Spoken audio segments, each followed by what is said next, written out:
Rising tensions with North Korea are increasing concerns about a possible military conflict. Jake Sullivan was a top foreign policy advisor to Hillary Clinton and Vice President Joe Biden. He served as a senior advisor to Hillary Clinton's 2016 campaign. He also worked as Clinton's deputy chief of staff when she was Secretary of State. Later, he was national security advisor to Vice President Biden. Sullivan was involved in the secret negotiations that led to the nuclear deal with Iran. He is now a visiting lecturer at Yale Law School. We're pleased to have him. Good morning. Thanks for having me. You have said that North Korea is the land of lousy options. So where are we going? What is going to happen? And does the language of the president help or hinder?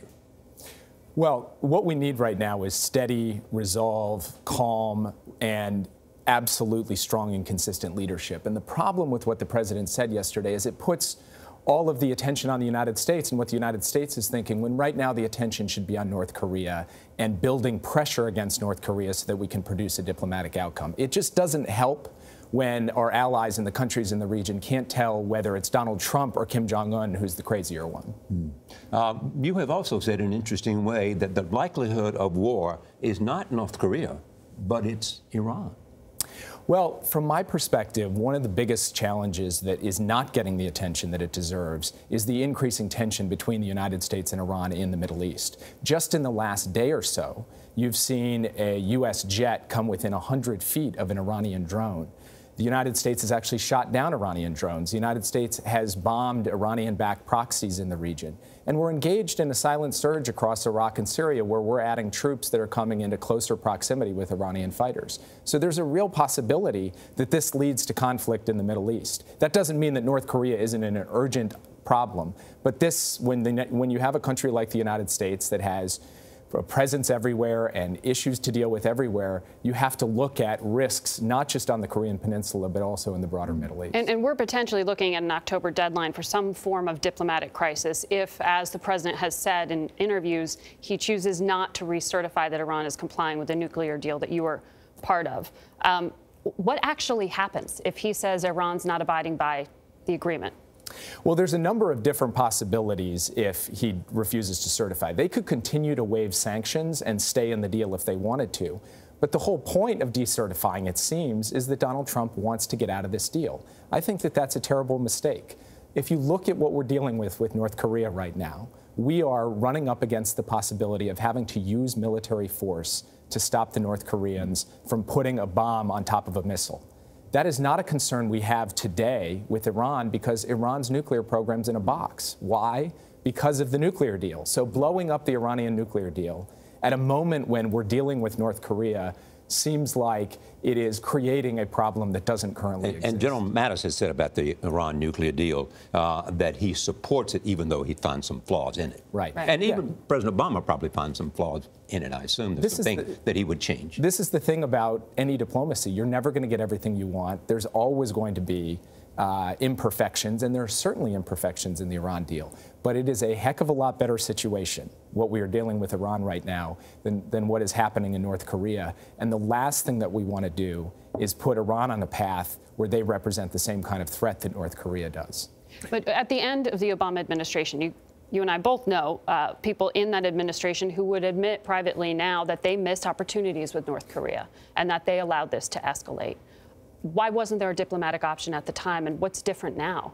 You know, it's interesting. I think anyone who works on North Korea policy has to approach it with humility because both Democratic and Republican presidents have failed to stop North Korea's march forward. That's been true going back for 20 years. So I'm sympathetic to the current administration. I think what is different today is that Trump has the possibility of getting China's attention in a way that is more direct and decisive than previous administrations could because of how far North Korea has come. You're talking about more sanctions directly on China? Well, first of all, we've already seen the Chinese be prepared to step up for more dramatic sanctions at the UN Security Council, right. And I think Nikki Haley deserves some credit for that. Secondly, China is worried as North Korea gets closer and closer to this ICBM capability of what the United States might do. That does give the Trump administration leverage if we use it effectively, not if we go pop off with crazy rhetoric. I think we actually could produce a scenario in which the United States and China sit down and essentially get the North Koreans to freeze their testing, freeze the progress, and put us in a position where we can slow this clock down. In exchange for what? Well, I think there's a number of different incentives that we could consider. In the past, some of those incentives have included direct monetary payments to North Korea. In the past, it's been the United States that's made those payments. I would argue it's time for China actually to step up. So China can buy their acquiescence in the nuclear program? China should be paying not just for North Korean coal, but for North Korean compliance with its international That's a lot obligations. of money, I would assume. Well, if there's one thing that the Chinese have to be able to put to use in this, it's that. And no previous administration has really tried this approach. I think it's worth trying today. One other thing that's different from the Obama administration and the Trump administration is looking at Saudi Arabia and Iran. Is my understanding is the administration that you served in took a position that the Saudis should be talking to Iran, trying to get them together, whereas President Trump had stepped forward in Riyadh and said, we're all behind what Saudi Arabia is trying to do in isolating Iran. So my view is that over time, the only long-term solution to all of the chaos in the Middle East is if there is some kind of arrangement where Saudi Arabia and Iran get on the same page. Is that likely? But today, Iran has too much confidence and the Saudis have too little confidence. And I do think that it's the right strategy for us to boost Saudi confidence, to show them that we have their back, and to dent Iranian confidence by showing them that we're not going to let them get away with things across the region. But ultimately, this has to be pointed towards a diplomatic solution. Otherwise, we're going to just end up with more terrorism and more chaos in the region. If Hillary Clinton had been elected president, everybody assumed that you would have had one of the principal positions around a national security advisor or something like that. We also asked this question, and I'm sure she asked it, and I'm sure you asked it. Why did she lose? That is a very difficult question that to this day keeps me up at night. And I don't think that there is any one reason. I think that there was an incredible combination of factors, any one of which, had it changed on the day of, she would have won. And frankly, if the election had been held 1 week earlier or 1 week later, she might have won.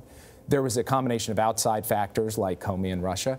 And then there was the fact that, honestly, this country wanted dramatic change, and there was a populist Why didn't she see that, and why didn't you see that? I mean, that's the role of people who are principal advisors to a president. Yeah. And there are stories that she was unhappy about that, and so was her husband.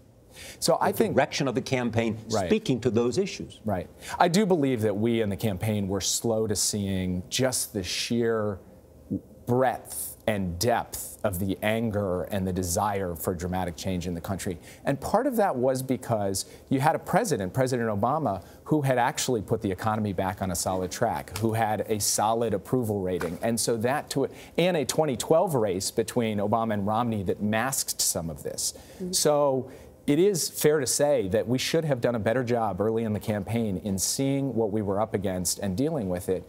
But I don't think that it was the particular tactics or choices necessarily that drove the outcome here. It was some deep structural forces combined with exogenous variables. Speaking of where America was, so to speak. Yeah, and that doesn't mean we shouldn't take responsibility. I have personally said that there are things I wish I had done differently and that we could have done better. Are you going to run, Jake?